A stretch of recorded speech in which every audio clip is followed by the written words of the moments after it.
This weekend we have the great Feast of Pentecost, and we get to hear in the first reading that long list of all these different ancient places. People from all these places are hearing from the apostles.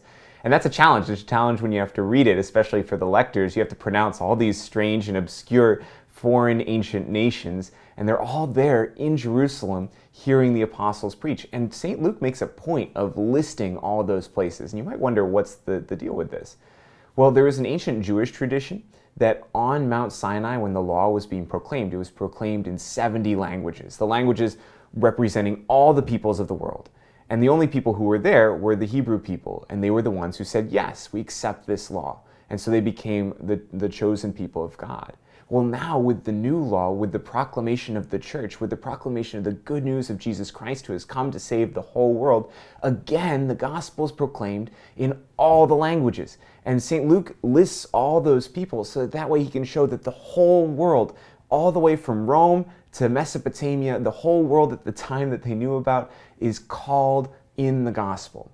Now that means stuff not just for those ancient people back then, 2,000 years ago, but it means something to us. That God is calling everyone, and that God uses his people, just as he uses the apostles, to speak to everyone, which means that we ourselves are called, as members of the mystical body of Christ, as members of the church, we are called to proclaim the gospel to every nation. And that means not just our family and friends, it means the people around us. It means spreading the good news of Jesus Christ.